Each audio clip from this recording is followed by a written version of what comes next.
you. Praise God. Hallelujah. Magandang gabi po sa ating lahat. Ganon din po sa ating online viewers sa Ubuk Tibiyag. Saan dako po ng mundo, saan po man kayo. Magandang gabi po sa atin.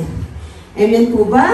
Bago po tayo dadako sa salita ng Panginoong Jesus, inaanyayahan ko po ang bawat isa na tayo po'y manalangin. Amen po ba?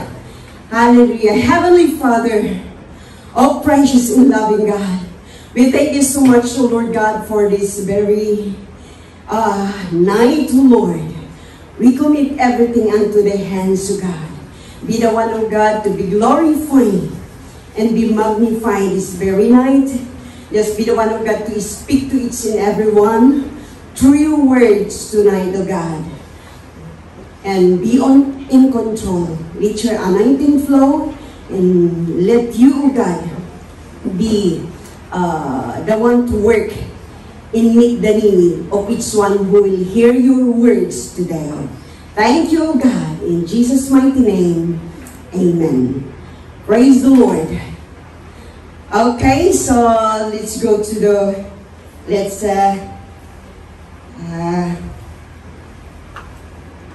go to the Word of God. Praise God. Hallelujah. At this time, I would like to teach or preach the Word of God regarding leaning on God. Or, in other words, leaning or trusting in the Lord. Amen. And Proverbs chapter 3, verse 5 to 6, it says here, 3:5 to verse 5 to 6. Sabi po dito, trust in the Lord with all your heart and lean not on your own understanding. In all your ways acknowledge Him, and He will make your paths straight. That's the Word of God. Amen. So, ibig pong sabihin dito na we need to be reminded on how we lean on the Lord. As a people of God, as we call servant of God, we need to remember this word again. Many times, although we are serving the Lord, we are very long serving the Lord, but sometimes when this happen to each one of us, or in actual, we forgot the word lean on or trusting in the Lord. These two words, it should not be part, but it goes always together. Amen. Leaning and trusting in the Lord. Ibig pong sabihin, lean on God means having absolute. Naririnig po natin many times to our bishop or to our tatang na lagi po niyang sinasabi, absolute obedience, absolute dependency. Lagi po natin napapakinggan yan sa ating tatang o sa ating kung mahal na bishop. Subalit, ang question po, ang katanungan po, o ang tanong po, lagi pong tanong, ay kung paano po tayo mag-act sa word na ito. Paano tayo mag-react o mag-action sa word po na ito. Kaya yan po ang ating pag-aaralan sa gabing ito, papakinggan sa gabing ito, leaning on God. Or in trusting in the Lord. Amen. Kailangan na, kasi sabi po dito, having absolute dependency, having absolute support from God, having absolute encouragement from God. Amen po ba? Sa lahat po, kailangan na tayo, ang ating buhay kailangan na ipagkatiwala po natin sa ating mahal na Diyos. Amen? Hindi po sinasabi na, oh, I trust in the Lord. I lean on to the Lord, but the question is, are we really giving it all to God? Kaya kailangan that we need to be reminded of this word, leaning on the Lord Jesus. Kailangan na ipagkatiwala po natin ang ating buhay, ang ating lahat-lahat sa ating mahal na Diyos. Amen po ba? Buong buhay po natin nawa ay ipagkatiwala po natin sa ating Diyos. Pero pag minsan, pag dumarating ang ating mga problema sa ating buhay or in the process or in the situation that we are in problems or in the situation that we don't know what to do, sabihin natin na, yes, I lean on to God, I trust in the Lord. Minsan pa, kinakanta po natin ng, si Jesus ang sandigan, subalit. Minsan, hanggang sa bunganga lang, kailangan na panindigan po natin kung si Jesus ang ating sandigan, kung darating ang ating mga problema sa buhay, if something happen in our life, kailangan na si Jesus pa rin ang ating sandigan, ipagkatiwala. We need to lean on unto God. Amen po ba? Hello sa ating mga online viewer at sa ating kapatiran ngayong gabi. Nawa po ay maintindihan po natin. Ang isa na how we lean on to God ay makikita po natin sa ating text po sa Proverbs 3 verse 5 to 6 na makita po natin dito na sabi po dito, trust or trusting God with all our heart. Kailangan po na ipagkatiwala po natin ang ating lahat-lahat sa ating Panginoon. Ibig pong sabihin, complete trust in the Lord. Complete trust in the Lord. Buong-buo na ating ipagkatiwala. Buong-buo na ating ipagpasad ating Diyos. Ano man po ang ating problema, ano man po ang babagrabag sa ating kaisipan, sa ating buhay, sa Kanya po sana tayo manindigan. Ipagkatiwala po. Amen? Kaya kailangan na yung word na lean on or trusting, nawa makita po natin sa ating buhay. Kailangan ipagkatiwala natin lahat sa ating Panginoong Jesus. Kailangan na nakadependent po sa ating Diyos na buhay.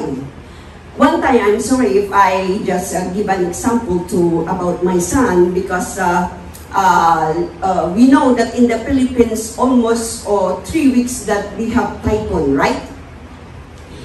And he mentioned about snake because he wants to be independent. He is 12 years old, but he wants to try to be independent. And he says, I want to try to be independent. So he is all alone at home. Mag-isa lang po siya. But at this time, because of the typhoon, he mentioned that there is a snake, there is a cat, there is a rat in our house in the attic. And I said, oh no. Oh Lord, my son is all alone at home. But this is how I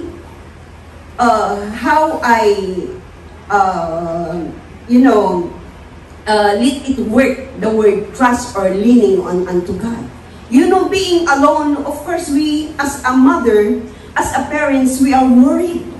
But because we have a God who is omnipresent, saan po man ang ating mga pamilya, saan po man tayo, andun siya kung tayo tatawag sa Kanya. Amen. So I exercise this faith leaning on God, that although He mentioned about snake, cat, and rat, I believe that He is the one who will protected my son also, in spite of sa mga bagay na yan na napadpad sa aming bahay. You know, it's very dangerous when we speak of snake. Maraming, poisonous. We know that snake is poisonous. Amen. But to God be the glory. God is the one who protected my son because we entrusted the situation that he has to God. Amen? So we need to have that complete trust in the Lord in our life. Another one that we could see in the Bible, although there are so many verses that we could find, how we lean on in trusting in the Lord, but at this time, I would like to just share this four for us to be reminded. Amen? Okay, in Psalms chapter 25, verse 4 to 5, it says here, we need to seek His guidance. Kailangan po na we need to ask for the guidance of God in our life. Bilang isang nananampalataya, bilang isang Kristiyano, kailangan na we need to seek God in every aspect of our life also. Amen? Okay, I would like to, I believe I can make it. 25 verse 45. What does it says here? Guide me in your truth, and teach me, for you are God, my Savior, and my hope is in you all day long. Remember, O Lord, your great mercy. Am I right? Yes. Verse 6, remember, O Lord, your great mercy and love, for they are from of old. Kaya kailangan, gaya ni Psalmista David, na lahat po ng kanyang ginagawa, o bilang isang king, kanyang pinagkakatiwala ang Panginoong Jesus, lahat po ng bagay na kanyang gagawin, he need to find God, he need to seek God in everything so that God will be the one to direct, God will be the one to teach him in everything that he do. Likewise, for us also as people of God, it says here that we need to seek God's guidance. Amen. Leaning on God, we need to seek His guidance also in our life. Not only sometimes, but in every day of our life, we need to seek God's will in guidance. Amen. Hallelujah. So as people of God, sometimes it's easy, it's very light to say, but when it comes to actual or in the situation that we are in that part, it's hard to act on it. But if we do, there is always a promise of God in our life. But in how we lean on to God, it says here that we need to seek His guidance.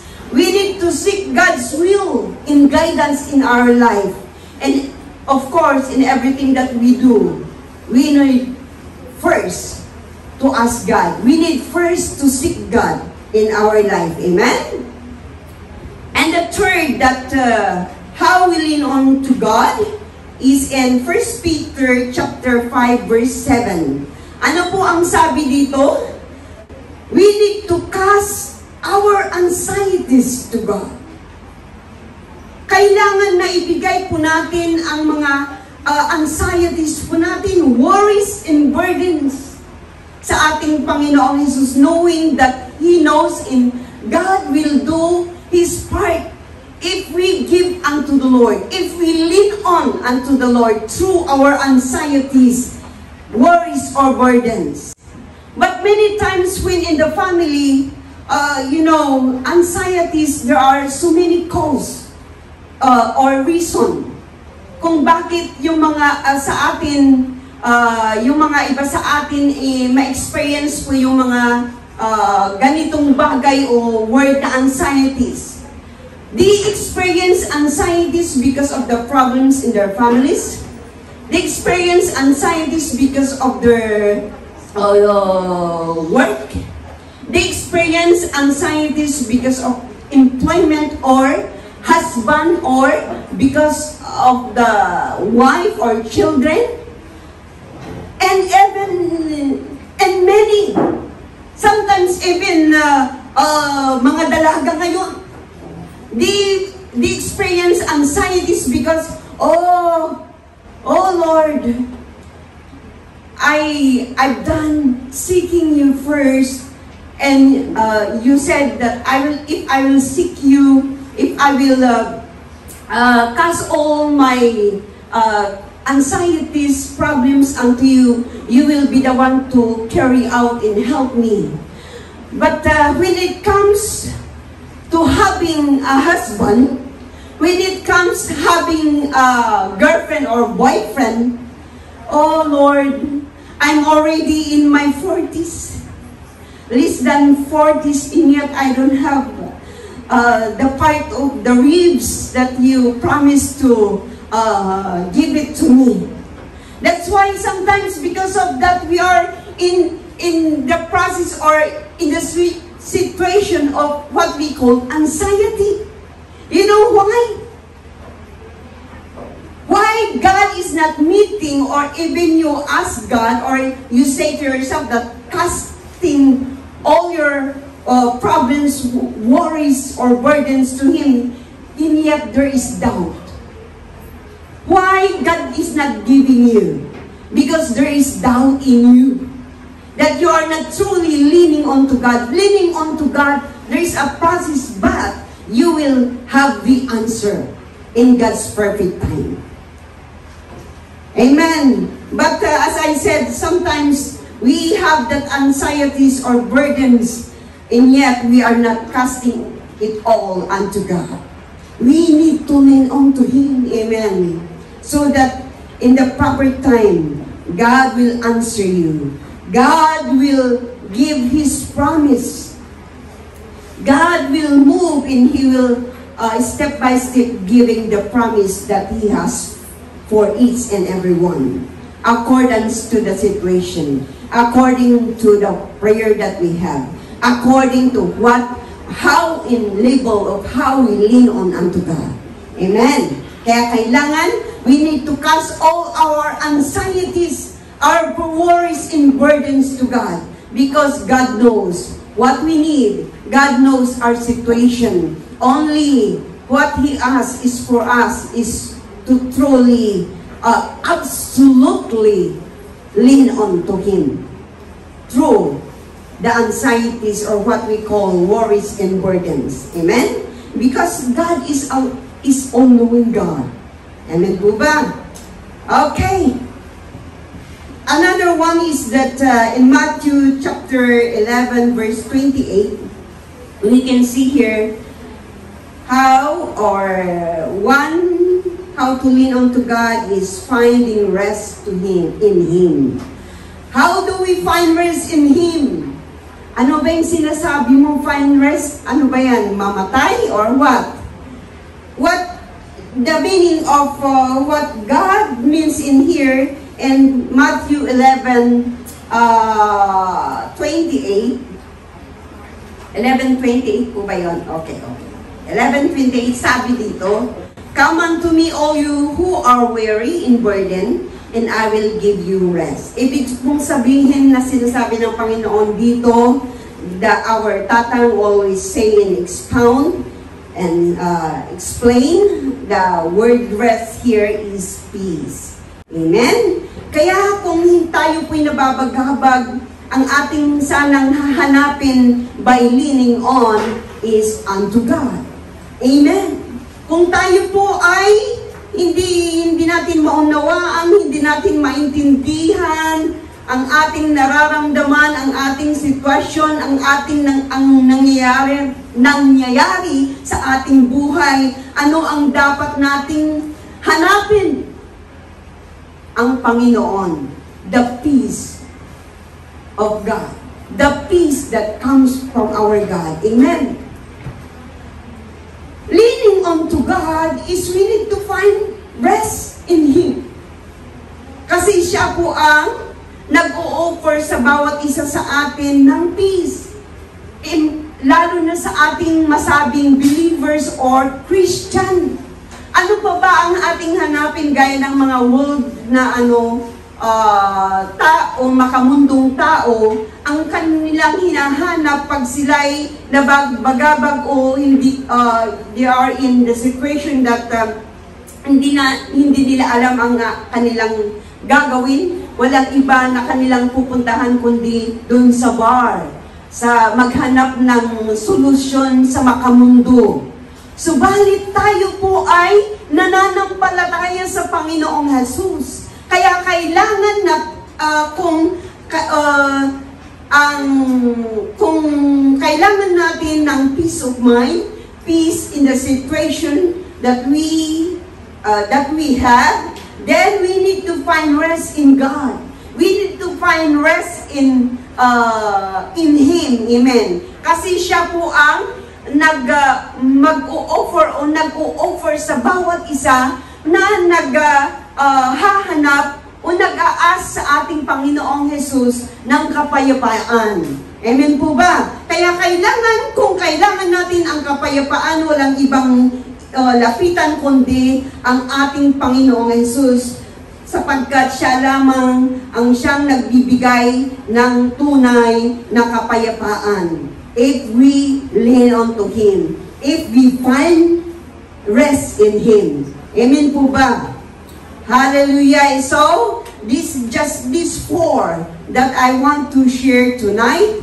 But remember His promises as we truly lean on to God. It says in Psalms chapter 37 verse 3 to 5, this is one faithfulness or promise of God, that if we really lean on to God, or we really lean on, trust in the Lord, we can find His faithfulness in Psalms chapter 37 verse 3 to 5, that it says here, His promise, He reward those who truly lean on unto God. He really accomplished His promise to those who really lean on and trusted unto Him. Amen? Sabi po dito na, those who trust, those who lean on unto God, they will dwell in the presence of God and enjoy safe pasture. Ibig pong sabihin dun sa land na sa Psalms chapter 37 verse 3 to 5, yung na-mention doon po na you will dwell in the land. Ibig pong sabihin po na we will dwell in the presence of God and enjoy safe pasture. Ibig pong sabihin that we will dwell in the presence of God, and through the caring of God, we will stay.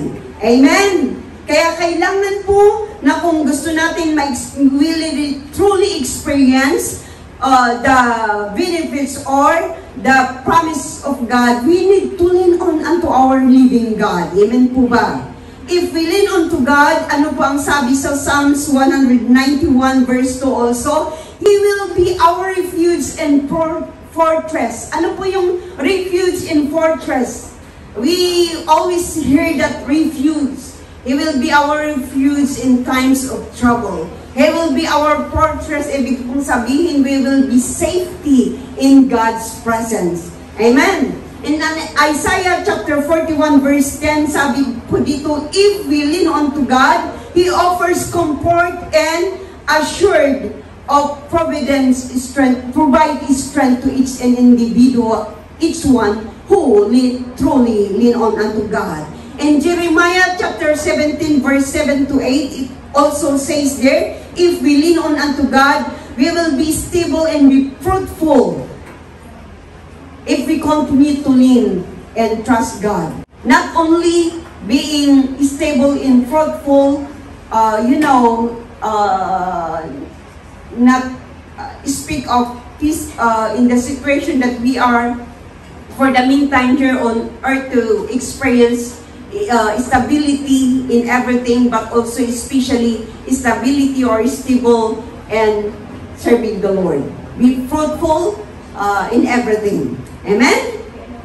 So, really, hallelujah, we praise God for the word leaning on unto God, that truly, although so many verses in the Bible, we can find how to lean on unto God, or the Bible offers guidance and